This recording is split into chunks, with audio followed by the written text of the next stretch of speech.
ربنا آتنا من لدنك رحمة وهيئ لنا من أمرنا رشدا الحمد لله الذي كشف لأوليائه بواطن ملكوته وقشع لأصفيائه سرائر جبروته وأراق دم المحبين بسيف جلاله وأزاك سر العارفين روح وصاله هو المحيي لموات القلوب بأنوار إدراك صمديته وكبريائه والمنعش لها براحة روح المعرفة بنشر أسمائه والصلاة والسلام على رسوله محمد وآله وأصحابه وأزواجه. اللہ کو دوست کی حمد و ثنا، نبی مکرم نور مجسم شفیع معظم صلی اللہ علیہ وآلہ وسلم کی بارگاہ عالیہ میں ہدیہ درود ہدیہ سلام عرض کرنے کے بعد، احباب آپ کو پتہ ہے کہ آج اللہ کو دوست کے فضل و کرم سے نبی مکرم علیہ السلام کی نظر رحمت سے ہم احباب ماہانہ درس کشف المحجوب شریف کی پہلی نشست میں شرکت کرنے کی سعادت حاصل کر رہے ہیں. میں تمام اپنے بزرگ مہمانوں کا، بھائیوں کا، دوستوں کا شکر گزار ہوں جو ہماری دعوت پر اس محفل میں تشریف لائے. اللہ کو دوست ہم سب کا اس محفل میں شرکت کرنا اپنی بارگاہ عالیہ میں قبول اور منظور فرمائے، اور ہم جس مقصد کے لیے یہاں پر جمع ہوئے ہیں، حضرت علی بن عثمان الحجویری المعروف داتا گنج بخش رحمت اللہ تعالی کی تصنیف لطیف، جس کے بارے میں خواجہ نظام الدین اولیاء محبوب الہی رحمت اللہ علیہ فرماتے ہیں کہ یہ وہ کتاب ہے کہ جس بندے کو کامل مرشد نہ ملے وہ اس کتاب کی تلاوت کرے، اس کا مطالعہ کرے، اس کی برکت سے رب قدوس اسے مرشد کامل عطا کرے گا. اور فرماتے ہیں کہ مجھ فقیر نے اس کتاب کو سارا پڑھا ہے، یعنی میں نے ساری کتاب کا مطالعہ کیا ہے. میں نے یہ جو خطبہ پڑھا ہے آپ کے سامنے عربی میں، یہ وہی خطبہ شریف ہے جو حضرت داتا گنج بخش علی حجویری رحمت اللہ علیہ نے اپنی تصنیف کے آغاز میں لکھا ہے. خطبہ پر بات کرنے سے پہلے میں چند احادیث مبارکہ جس کا عنوان یہ ہے، جن میں کریم آقا علیہ السلام نے یہ فرمایا کہ جو اہل ایمان قرآن و سنت کا درس سنتے ہیں، رب کریم ان پر کیا مہربانیاں فرماتا ہے. پہلی حدیث مبارکہ جو بخاری شریف میں موجود ہے، حدیث کا نمبر ہے 7171، ان معاویہ رضی اللہ تعالیٰ عنہ قال قال رسول اللہ صلی اللہ علیہ وآلہ وسلم من یرد اللہ بہ خیرا یفقہہ فی الدین وانما انا قاسم واللہ یؤتی. حضرت معاویہ کریم آقا علیہ السلام نے فرمایا کہ من یرد اللہ بہ خیرا، جب اللہ تعالیٰ کسی کے ساتھ بھلائی کا ارادہ فرماتا ہے، یفقہہ فی الدین، اس کو دین کی سمجھ عطا کرتا ہے. وانما انا قاسم واللہ یؤتی، اور میرے کریم نبی نے ارشاد فرمایا کہ رب کے خزانے تقسیم میں فرماتا ہوں، عطا اللہ تعالیٰ فرماتا ہے. اور ایک دوسری حدیث مبارکہ جو سنن ابن ماجہ میں 224 نمبر پر موجود ہے، ان انس قال قال رسول اللہ صلی اللہ علیہ وآلہ وسلم طالب العلم فریضۃ علی کل مسلم. میرے کریم آقا نے فرمایا علم حاصل کرنا ہر مسلمان پر فرض ہے. اور لکھا شارحین حدیث نے کہ اس سے مراد علم دین حاصل کرنا ہے. ایک تیسری حدیث مبارکہ جو ترمذی شریف میں 2448 نمبر پر موجود ہے، ان انس رضی اللہ عنہ قال قال رسول اللہ صلی اللہ علیہ وآلہ وسلم من خرج فی طلب العلم فهو فی سبیل اللہ حتی یرجع میرے آقا نے ارشاد فرمایا جو بندہ علم دین کی جستجو میں نکلتا ہے، جو علم حاصل کرنے کے لیے نکلتا ہے، وہ ایسے ہے جیسے اللہ کی راہ میں ہو، حتی یرجع، یہاں تک کہ وہ واپس لوٹ آئے۔ گویا کہ پتہ چلا جو بندہ مومن علم دین حاصل کرنے کے لیے نکلتا ہے، جب تک وہ واپس نہیں لوٹ آتا وہ اللہ کی راہ میں ہوتا ہے۔ اور سامعین محترم، یہ حدیث مبارکہ جو مشکات شریف میں بھی موجود ہے اور سنن دارمی میں 281 نمبر پر موجود ہے، عن ابن عباس رضی اللہ تعالیٰ عنہما قال، حضرت ابن عباس کہتے ہیں تدارس العلم ساعۃ من اللیل خیر من احیائها، دین کو سیکھنا رات کی ایک ساعت میں، یعنی دین کے مسئلے کو رات کے ایک لمحے میں سیکھنا، اور دوسری جانب ساری رات عبادت میں جاگ کر گزارنا، وہ ایک لمحہ ساری رات کی عبادت سے افضل ہے جس لمحہ میں آپ نے دین کا مسئلہ سیکھا ہے۔ یعنی ایک جانب ایک بندہ مومن ساری رات عبادت کر رہا ہے، نوافل ادا کر رہا ہے، اور دوسری جانب ایک بندہ مومن دین کے مسائل کو سکھا رہا ہے اور سیکھ رہا ہے۔ میرے کریم آقا علیہ السلام فرماتے ہیں ساری رات کی عبادت اپنی جگہ پر، اور ایک لمحہ کے لیے جو دین کا مسئلہ سیکھا جاتا ہے اس کی فضیلت اپنی جگہ پر۔ اور اس حدیث مبارکہ کو سنیے، اور میں اور آپ اس بات کا ارادہ کرتے ہیں کہ اللہ کریم ہماری زندگی علم دین کو حاصل کرنے میں صرف فرما دے۔ عن الحسن بن علی رضی اللہ تعالیٰ عنہما قال قال رسول اللہ صلی اللہ علیہ وآلہ وسلم من جاءہ الموت وهو يطلب العلم ليحيي به الاسلام فبينه وبين النبيين درجة واحدة في الجنة۔ حضرت حسن بن علی رضی اللہ تعالیٰ عنہما بیان کرتے ہیں کریم آقا علیہ السلام نے فرمایا من جاءہ الموت، جس کو اس حال میں موت آئے، وَهُوَ يَطْلُبُ الْعِلْمَ، کہ وہ علم دین حاصل کر رہا ہو، نیت کیا ہو، مقصد کیا ہو، لِيُحْيِي بِهِ الْإِسْلَامِ، کہ میری اس کوشش سے جو میں نے دین پڑھا ہے اس کی برکت سے رب کریم اسلام کو زندگی عطا کر دے، رب کریم اسلام کو عظمت عطا کر دے۔ میرے کریم نبی نے فرمایا فَبَيْنَهُ وَبَيْنَ النَّبِيِّينَ، پس انبیاء علیہم السلام کے درمیان اور اس دین کے طالب علم کے درمیان درجۃ واحدۃ فی الجنہ، جنت میں صرف ایک درجے کا فرق ہوگا۔ یعنی علم دین کے حصول کی برکت سے اللہ کریم حشر میں اس طالب علم کو کیا کرے گا، انبیاء علیہم السلام کے ایک درجے کا قرب عطا کرے گا۔ تو یہ میں نے کچھ احادیث طیبہ آپ کے سامنے اس لیے پیش کی ہیں تاکہ آپ کو پتہ چلے کہ جو بندہ مومن اللہ قدوس کی رضا کے لیے دین متین کی تلاش میں نکلتا ہے، رب کریم اس پر کتنی مہربانیاں فرماتا ہے۔ اور سامعین محترم، اپنے عنوان کی جانب آتے ہوئے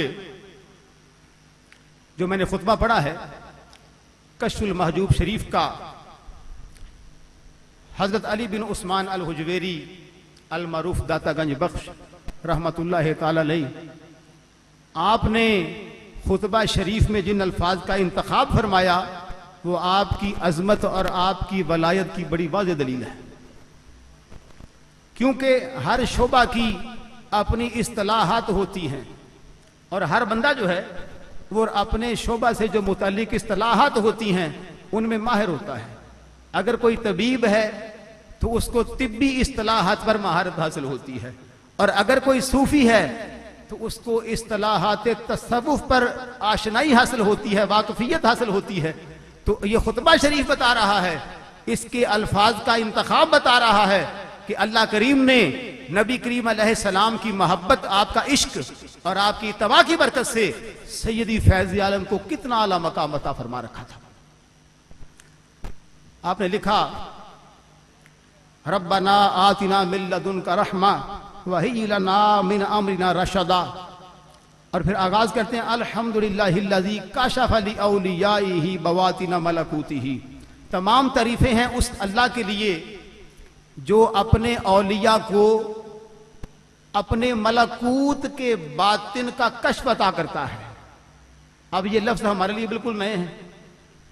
آگے فرماتے ہیں وقاشا علی استیائہ سائرائر جبروتہ، اور اپنے استیاء کے لیے، اپنے پاک بندوں کے لیے ان پر جبروت کے راز کو آشکار فرماتا ہے۔ اب لفظ جبروت بھی ہمارے لیے نیا لفظ ہے۔ میں ان دو الفاظ کی تھوڑی سی تعریف کر دوں تاکہ سمجھ آ جائے۔ علامہ شریف جرجانی رحمۃ اللہ علیہ اپنی کتاب التعریفات میں فرماتے ہیں کہ ملکوت کیا ہے؟ الملکوت، ملکوت کو کیسے سمجھا جائے گا؟ عالم الغیب المختص بالارواح والنفوس، عالم ملکوت غیب کا ایسا جہان ہے جس میں ارواح اور نفس پائے جاتے ہیں، جو ارواح کے ساتھ اور نفوس کے ساتھ خاص ہے۔ اور الجبروت کی، عالم جبروت کی تعریف کرتے ہوئے فرماتے ہیں عالم العظمت یرید بہ عالم الاسماء والصفات الالہیۃ۔ فرماتے ہیں جبروت کیا ہے؟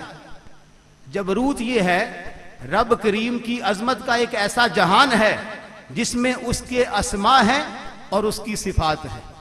گویا کہ ملکوت کیا ہے؟ اس میں ارواح ہیں اور نفوس ہیں۔ جبروت کیا ہے؟ اللہ کریم کے اسماء و صفات کا جہان ہے۔ آگے لکھا سیدی فیض عالم رحمۃ اللہ علیہ نے وَأَرَاكَ دَمَ الْمُحِبِّينَ بِسَيْفِ جَلَالِهِ، وہ ذات جو ہے اپنے جلال کی تلوار سے اپنے محبین کا، اپنے محبت کرنے والوں کا خون بہاتی ہے۔ اب یہ جو جملہ ہے خطبہ کا، یہ بڑے غور سے سمجھنے والا ہے۔ فرمایا وہ ذات اپنے ساتھ محبت کرنے والوں کو اپنے جلال کی تلوار سے ان کے خون کو بہا دیتی ہے۔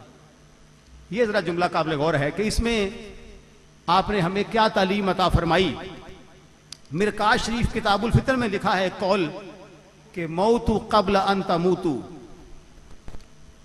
کہ تم مرنے سے پہلے مر جاؤ۔ یہ صوفیہ کی تعلیمات ہیں۔ اور حضرت رومی رحمت اللہ فرماتے ہیں اے خنک آرا کے پیش از مرگ مرد، مبارک ہو اس بندہ مومن کو جو مرنے سے پہلے مر جائے، جو مرنے سے پہلے مر جائے۔ یعنی او از اصل این رزبوئے برد، وہ بندہ ہے جو مرنے سے پہلے مر کر اپنی اصل سے مل چکا ہے، اپنی اصل کی جانب مائل ہو چکا ہے۔ اور ہمارے شیخ ابو الحقائق نظامی رحمت اللہ علیہ نے بھی اس مقام کے بارے میں فرمایا کہ عدم ہمیشہ عدم رہا ہے، وجود جب کہ عدم نہیں ہے، تیری ادائیں رہیں سلامت، مٹا دے مجھ کو یہ غم نہیں ہے۔ یعنی اسی مقام کی آرزو کی جا رہی ہے اور امت کو درس دیا جا رہا ہے۔ اور حضرت اقبال رحمت اللہ علیہ نے بھی فرمایا کہ مٹا دے اپنی ہستی کو اگر کچھ مرتبہ چاہے، وہ بندہ ہے جو مرنے سے پہلے اپنی ہستی کو اگر کچھ مرتبہ چاہے کہ دانا خاک کی جانب مائل ہو چکا ہے۔ اور ہمارے شیخ اقبال نے عظمت کا درس دیا، اگر تو عظمت رفعت بلندیاں چاہتا ہے ہمیشہ عدم رہا ہے ہونا پڑے گا، کیونکہ تو پہلے فنا ہوگا، پھر تجھے بقا عطا کی جائے گی، پھر تجھے لقاء عطا کی جائے گی۔ سامعین محترم، اس کتاب میں جو میں نے آپ نے شیخ کا شعر پڑھا تو اس میں آپ نے ہمیں ترغیب دی کہ فنا کا تقاضا کیا جائے، پھر کیا ہوگا؟ تیری ادائیں رہیں سلامت، مٹا دے مجھ کو یہ غم نہیں ہے۔ پھر یہ ہوگا کہ انسان فنا ہو جائے گا، لیکن جو فنا ہوگا اس میں کمالات اس ذات کے کارگر ہوں گے۔ اور آپ نے مقطع میں لکھا جمال بے پردہ سامنے ہیں، تجلیاں ہی تجلیاں ہیں۔ جب انسان مٹ جاتا ہے، فنا ہو جاتا ہے، اس کو بقا حاصل ہوتی ہے، تو پھر وہ مشاہدہ کرتا ہے جمال بے پردہ سامنے ہے، تجلیاں ہی تجلیاں ہیں، تیری وہ جنت ہے اے نظامی کہ جس میں باغے ارم نہیں ہے۔ تو سامعین محترم، حضور سیدی داتا گنج بخش رحمت اللہ علیہ نے اپنی کتاب میں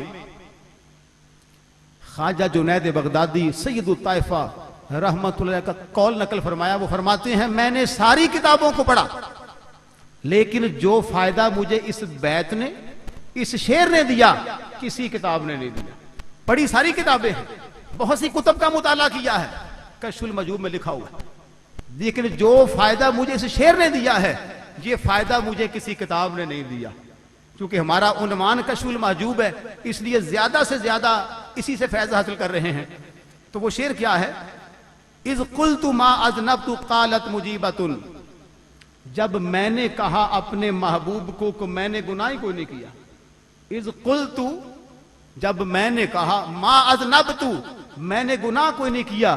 قالت مجیبتن تو میرے محبوب نے فرمایا میں نے کہا میں نے کوئی گناہ نہیں کیا تو میرے محبوب نے فرمایا حیاتو کا ذنبن تیرا وجود کتنا بڑا گناہ ہے, تیرا ہونا کتنا بڑا گناہ ہے, تیری ہستی کتنی بڑی گناہ ہے, تیری انانیت کتنا بڑا گناہ ہے.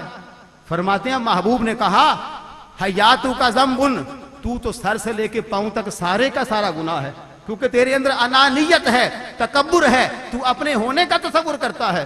حیاتو کا ذنبن تیرا وجود خود بہت بڑا گناہ ہے, اور کتنا بڑا, لا یقاس بہ ذنب اتنا بڑا گناہ ہے کہ اس کو کسی بڑے گناہ پر قیاس نہیں کیا جا سکتا.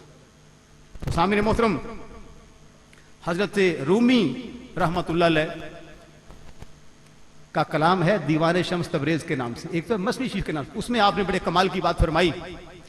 اس لیے ہم صوفیہ کے حوالے کوٹ کر رہے ہیں کہ یہ تصوف کا درس ہے, اس لیے زیادہ سے زیادہ صوفیہ کے اقوال آ رہے ہیں. تو آپ نے فرمایا گم شدن در گم شدن دین منست, گم شدن در گم شدن دین منست, میرا دین کیا ہے کہ اپنے آپ کو فنا کرنا, اپنے آپ کو مٹانا, یہ میرا دین ہے. گم شدن در گم شدن دین منست, میرا دین یہ ہے کہ اپنے آپ کو مٹاؤ, اپنے آپ کو مٹانا. پھر کیا ہوگا, نیستی در ہست آئین منست, ہمارا اصول اور آئین یہ ہے کہ جب کوئی اپنے آپ کو مٹاتا ہے پھر وہ بنتا ہے, جو فنا ہوتا ہے اسے بقا عطا کی جاتی ہے. سامعین محترم, یہ میرے پاس ایک کتاب ہے, یہ مصر کی چھپی ہوئی الفیوزات الربانیہ, اس میں حضور سیدی غوث اعظم رحمت اللہ علیہ کے وہ الہامات ہیں جو اللہ کریم نے آپ کی جانب ارشاد فرمائے. اس میں وہ سارے عوالم کا ذکر ہے, ناسوت کیا ہے, ملکوت کیا ہے. اس کو اگر آپ توجہ سے سمجھیں گے تو آپ کو سمجھ آ جائے گی. قال اللہ تعالی یا غوث الاعظم, کہتے ہیں اللہ تعالیٰ نے فرمایا اے غوث اعظم, قلت لبیک یا رب الغوث, میں نے کہا جی ہاں اے غوث کے رب. اللہ پاک نے بھی فرمایا, پھر میں نے عرض کیا کیا حکم ہے, کیا فرماتا ہے غوث کے رب. قال, تو اللہ نے فرمایا کل طور بین الناسوت والملکوت فہو شریعت, شریعت کیا ہے, ناسوت اور ملکوت کے درمیان ایک طور ہے, ایک طریقہ ہے, ایک راستہ ہے.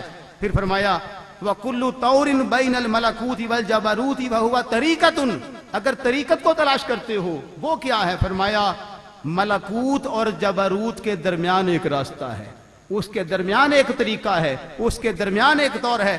وَكُلُّ طَوْرٍ بَيْنَ الْجَبَرُوتِ وَاللَّهُوتِ وَهُوَ حَقِيقَةٌ, اور فرماتے ہیں حقیقت کیا ہے, حقیقت یہ ہے کہ جبروت اور لاہوت کے درمیان ایک راستہ ہے, وہ حقیقت ہے. تو سامعین محترم, حضرت اقبال نے بھی یہ عوالم کے والے سے بات کی. فرماتے ہیں کہاریو غفاریو قدوسیو جبروت, توجہ چاہوں گا, کہاریو غفاریو قدوسیو جبروت, یہ چار عناصر ہوں تو بنتا ہے مسلمان, یہ چار عناصر ہوں تو بنتا ہے مسلمان. گویا کہ اقبال کے قریب بھی ایک شان والا مسلمان وہ ہے جس میں قہاری آ جائے, غفاری آ جائے, قدوسیت اور جبروت آ جائے. تو آپ نے بھی عوالم کا ذکر کیا, اور آگے خطبہ شریف کی جانب جاتے ہوئے آپ نے لکھا وَأَذَاقَ سِرَّ الْعَارِفِينَ رُوحَ وِصَالِهِ, وہی ذات ہے جس نے اپنے عارفین کو اپنے وصال کا مزہ چکھایا, اپنے وصال کی لذت عطا فرمائی. اب یہاں بات بڑی قابل غور ہے, چونکہ حضرت مخدوم امم سید حجویر رحمت اللہ تعالی علیہ اپنے دور کی بہت بڑی علمی شخصیت ہے. یاد رہے, اگر علماء میں شمار کرو گے تو سر فہرست نام آ جائے گا, اگر فقہاء میں شمار کرو گے تو سر فہرست نام آ جائے گا, اگر صوفیہ اور اولیاء میں شمار کرو گے تو سر فہرست نام آ جائے گا. تو آپ نے جیسے میں نے ابتدا میں کہا کہ خطبہ کے اندر ایسے الفاظ کا انتخاب کیا ہے کہ وہ انتخاب بتا رہا ہے کہ رب کریم نے آپ کو بڑی اعلیٰ شان عطا فرمائی ہے, آپ کو بڑا اعلیٰ علمی مقام عطا فرمایا ہے. تو فرمایا وَأَذَاقَ سِرَّ الْعَارِفِينَ رُوحَ وِصَالِهِ, وہ ذات ہے جو اپنے عارفین کو, اپنے عرفاء کو اپنے وصال کی لذت عطا کرتی ہے. اب سمجھنا یہ ہے کہ عارفین کون ہیں, عرفاء کیا ہے, عارف کسے کہتے ہیں. تو آپ نے فرمایا کہ اللہ تعالی اپنے عارفین کو اپنے وصال کی لذت چکھاتا ہے، عطا فرماتا ہے۔ شرح قائد علماء کو پڑھائی جاتی ہے کتاب، اس میں لکھا علامہ تفتازانی رحمۃ اللہ علیہ نے کہ الولی هو العارف باللہ تعالی و صفاتہ، اللہ کا ولی وہ ہوتا ہے جو اللہ تعالیٰ کی ذات اور اللہ تعالیٰ کی صفات کی معرفت حاصل کر لے، یعنی جس کو رب کریم اپنی ذات اور اپنی صفات کی معرفت عطا کرتا ہے اس کو ولایت عطا فرمائی جاتی ہے۔ پتہ یہ چلا کہ کچھ جاننے والے ہیں، کچھ ماننے والے ہیں، کچھ اللہ کو جانتے ہیں، کچھ اللہ کو مانتے ہیں، لیکن یہاں ان کی بات ہے جو اللہ کو پہچانتے ہیں، پہچاننے والوں کی بات ہو رہی ہے، کیونکہ سیدی غوث اعظم رحمۃ اللہ علیہ الفتح الربانی میں فرماتے ہیں کہ عرفاء کی شان کیا ہے، جو لوگ اللہ تعالیٰ کو پہچان لیتے ہیں ان کا مقام و مرتبہ کیا ہے۔ فرمایا المؤمن المؤقن العارف، جو بندہ صاحب ایمان بھی ہو، صاحب ایقان بھی ہو اور صاحب عرفان بھی ہو، ایمان آ جائے، ایقان آ جائے، عرفان آ جائے، ایمان آ جائے، یقین آ جائے، معرفت آ جائے، فرماتے ہیں لہو عینان ظاہرتان و عینان باطنتان، اس کی دو ظاہری آنکھیں ہوتی ہیں، دو باطنی آنکھیں ہوتی ہیں۔ یہ ہے اتباع مصطفیٰ کریم علیہ السلام کی برکت کہ دو ظاہری آنکھیں ہوتی ہیں، دو باطنی آنکھیں ہوتی ہیں۔ اب ان آنکھوں سے وہ عارف کرتا کیا ہے؟ فرمایا فَيَرَا بِالْعَيْنَيْنِ الظَّاهِرَتَيْنِ مَا خَلَقَ اللَّهُ عَزَّ وَجَلَّ فِي الْأَرْضِ، وہ ظاہری آنکھوں کے ساتھ اللہ تعالیٰ نے جو کچھ زمین پر پیدا فرمایا ہے ساری چیزوں کو دیکھ لیتا ہے، جو کچھ رب کریم نے زمین پہ پیدا فرمایا وہ ساری چیزوں کو دیکھتا ہے۔ وَيَرَا بِالْعَيْنَيْنِ الْبَاطِنَتَيْنِ مَا خَلَقَ اللَّهُ تَعَالَى فِي السَّمَاوَاتِ، اور اپنی باطنی آنکھوں کے ساتھ جو کچھ رب کریم نے آسمانوں پر پیدا فرمایا اس کو بھی دیکھ لیتا ہے۔ یہ میرے آقا علیہ السلام کے ان غلاموں کی شان ہے جن کو رب کریم اپنی معرفت کے جام پہ لاتا ہے، جن کو اپنا عرفان عطا کرتا ہے، ظاہری آنکھوں کے ساتھ پوری زمین کو دیکھتے ہیں اور باطنی آنکھوں کے ساتھ ساری آسمان کی مخلوق کو دیکھ لیتے ہیں۔ اور اس بات پر میں نے ایک حدیث مبارکہ دلیل کے طور پر کوٹ کی ہے، مسند احمد بن حنبل میں موجود ہے، احیاء العلوم میں موجود ہے، عوارف المعارف میں موجود ہے۔ کریم آقا علیہ السلام فرماتے ہیں لولا ان الشیاطین یحومون علی قلوب بنی آدم لنظروا الی ملکوت السماوات، اگر شیاطین جو ہیں وہ ابن آدم یا آدم کی اولاد کے دلوں پر اپنا قبضہ نہ کرتے تو اس کے دل کا عالم یہ ہوتا لنظروا الی ملکوت السماوات کہ یہ آسمان کے فرشتوں کو دیکھ لیتا۔ یعنی جب کوئی بندہ مومن شیطان کی گرفت سے نکل جائے تو اس کو ایسی بصیرت اور ایسی باطنی آنکھ عطا کی جاتی ہے کہ وہ ہوتا تو فرش پر ہے لیکن عرش کی مخلوق کا نظارہ کر رہا ہوتا ہے۔ اور یہ آقا علیہ السلام کی حدیث پاک ہے۔ اور حضرت مجدد الفسانی رحمت اللہ علیہ نے مکتوبات شریف میں بھی عرفاء کا ذکر کیا۔ میں نے اس لیے کوٹ کیا کوئی یہ نہ سمجھے کہ شاید یہ کوئی مخصوص طبقہ ہے جو تصوف کی اور عرفان کی بات کرتا ہے، بلکہ نہیں، ہر طبقے میں کوئی مجدد ہو، کوئی صوفی ہو، کوئی ولی ہو، کوئی کتب ہو، کوئی غوث ہو، کوئی ابدال، نجیب، نقیب، جس مرضی مقام پر فائز ہو، ہر ولی کامل نے معرفت کی اور عرفاء کی بات کی ہے۔ مثال کے طور پر آپ کے مکتوبہ شریف میں ایک مکتوب ہے دفتر اول میں 227 نمبر، اس میں آپ ایک بزرگ کا قول نقل فرماتے ہوئے لکھتے ہیں ریاء العارفین خیر من اخلاص المریدین، کہ جو عرفاء ہیں ان کی ریا مریدین کے اخلاص سے بہتر ہوتی ہے۔ عرفاء جو اہل معرفت ہیں ان کی ریا کا مقام مریدین کے اخلاص سے بہتر ہوتا ہے۔ اور پھر مکتوب نمبر ہے آپ کا 58 اور دفتر دوم میں فرماتے ہیں مجدد پاک رحمت اللہ علیہ کے من عرف اللہ کلا لسانہ، جو اللہ تعالیٰ کو پہچان لیتا ہے اس کی زبان گنگ ہو جاتی ہے۔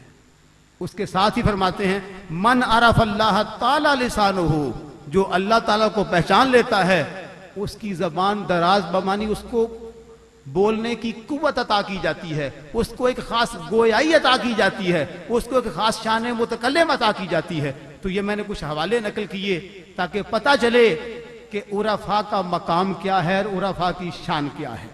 اور آگے آپ نے خطبہ میں لکھا هو المحيي لموات القلوب بانوار ادراک صمدیتہ وکبریائہ، فرمایا وہی ذات ہے جو مردہ دلوں کو اپنی بلندی، اپنی بے نیازی، صمدیت و کبریائی کے انوار اور ادراک سے زندگی عطا کرتی ہے۔ والمنعش لہا براحت روح المعرفت بنشر اسمائہ، اور اپنے اسماء کی معرفت سے اور اس کی خوشبو سے ان کے قلوب کو گرماتی ہے۔ والصلاۃ والسلام علی رسولہ محمد وآلہ واصحابہ وازواجہ، آخر پر آپ نے کریم آقا علیہ السلام کی بارگاہ عالیہ میں ہدیہ درود، ہدیہ سلام عرض کیا ہے، اور ساتھ کریم آقا علیہ السلام کی آل کو اور آپ کے صحابہ کو شامل کیا ہے۔ اس وقت مارکیٹ میں دو نسخے ملتے ہیں فارسی کے، ایک یہ نسخہ موجود ہے کشف المحجوب شریف کا جو مکتبہ نوریہ رضویہ پر موجود ہے، تو یہاں پر اس نسخے کے بارے میں لکھا ہے کہ یہ اتنا پرانا نسخہ ہے، حضرت بہاؤالدین ملتانی رحمۃ اللہ علیہ کے قلم سے لکھا ہوا ہے، اتنا پرانا نسخہ ہے۔ اور اس میں بڑی کمال کی بات لکھی ہوئی ہے کہ خطبہ کے اندر لکھا ہوا ہے کہ والصلاۃ علی رسولہ محمد وعلی آلہ واصحابہ وازواجہ، یعنی کریم آقا علیہ السلام کی آل پر، آپ کے اصحاب پر اور آپ کی ازواج پر۔ لیکن ایک دوسرا نسخہ جو مارکیٹ میں موجود ہے، اس کو سنگ میل والوں نے چھاپا ہے، اس میں لفظ ازواج ہی موجود نہیں ہے، اس میں یہ ہے کہ بس والصلاۃ والسلام علی رسولہ محمد وآلہ واصحابہ، اس میں سلام کا لفظ موجود ہے، اس میں سلام کا نہیں ہے، اس میں ازواج کا لفظ موجود ہے، اس میں ازواج کا نہیں ہے۔ بہرحال آپ نے کریم آقا علیہ السلام کی بارگاہ عالیہ میں، اصحاب کی بارگاہ میں، اہل بیت اطہار کی بارگاہ میں اور ازواج مطہرات رضی اللہ تعالیٰ عنہم کی بارگاہ میں درود اور سلام عرض کیا ہے۔ ایک حدیث مبارکہ جو مشکاۃ شریف میں موجود ہے اور مستدرک للحاکم میں 810 نمبر پر تھوڑے سے الفاظ کی تبدیلی سے موجود ہے، فقالا، کریم آقا علیہ السلام نے فرماتے ہیں ان جبریل علیہ السلام قال لی، جبریل علیہ السلام نے مجھ سے فرمایا الا ابشرک ان اللہ عز وجل یقول لک، میں آپ کو بشارت دینے آیا ہوں کہ اللہ تعالیٰ نے آپ کے بارے میں فرمایا ہے من صلی علیک صلاۃ صلیت علیہ، جو آپ پر درود بھیجے گا میں رب اس پر رحمت نازل کروں گا، جو آپ پر درود بھیجے گا میں رب اس پر اپنی رحمت کو نازل کروں گا۔ ومن سلم علیک سلمت علیہ، اور جو آپ پر سلام بھیجے گا میں رب اس پر سلامتی نازل کروں گا۔ اندازہ لگائیں درود و سلام کی برکت کیسی ہے۔ ادھر بندہ مومن نے آقا علیہ السلام کی بارگاہ عالیہ میں درود پڑھا، رب نے اپنی رحمت کو نازل کر دیا۔ ادھر اہل ایمان نے کریم آقا علیہ السلام کی بارگاہ میں سلام کے گجرے عرض کیے، ادھر سے رب نے سلامتی عطا فرمانا شروع کر دی۔ اور سامعین محترم، بہاؤالدین زکریا ملتانی رحمۃ اللہ علیہ اخبار الاخیار شریف میں حضرت محدث دہلوی رحمۃ اللہ نے لکھا، آپ کو شیخ و شیوخ فرمایا، وہ شیخ و شیوخ ہیں اور خلیفہ ہیں شہاب الدین سہروردی رحمۃ اللہ علیہ کے، اور ان کا ایک قول مبارک جو یہ بتا رہا ہے کہ درود و سلام سے وابستگی رہے تو ملتا کیا ہے، درود و سلام پڑھنے سے کیا ملتا ہے۔ آپ نے فرمایا سلامت الجسد فی قلت الطعام، اگر جسم کو سلامت رکھنا چاہتے ہو، جسم کی سلامتی چاہتے ہو تو فی قلت الطعام، پھر کم کھانے سے جسم سلامت رہتا ہے، جسم کی سلامتی کم کھانے میں ہے۔ وَسَلَامَةُ الرُّوحِ فِي تَرْكِ الْآثَامِ، اگر روح کی سلامتی چاہتے ہو پھر گناہوں کو چھوڑنا پڑے گا، اگر گناہوں کو ترک کر دیا جائے گا پھر رب کریم روح کو سلامتی عطا کرے گا۔ اور آگے فرماتے ہیں وَسَلَامَةُ الدِّينِ، اور دین کی سلامتی کس میں ہے؟ پہلے فرمایا بدن کی سلامتی، پھر فرمایا روح کی سلامتی، اب ہے دین کی سلامتی۔ وَسَلَامَةُ الدِّينِ وَالصَّلَاةُ وَالسَّلَامُ عَلَى سَيِّدِ الْأَنَامِ صلی اللہ علیہ وآلہ وسلم، فرماتے ہیں دین کی سلامتی اس میں ہے کہ بندہ مومن کریم آقا علیہ السلام کی بارگاہ عالیہ میں ہدیہ درود اور ہدیہ سلام عرض کرے۔ تو پتہ یہ چلا کہ اللہ والوں کے قریب درود و سلام کی اہمیت کیا ہے، درود و سلام کی عظمت کیا ہے۔ سامعین محترم، میں نے ایک طالب علم ہونے کی حیثیت سے کوشش کی ہے کہ اس کتاب سے آپ اور میں مل کر کچھ برکت حاصل کریں۔ وآخر دعوایا ان الحمد للہ رب العالمین.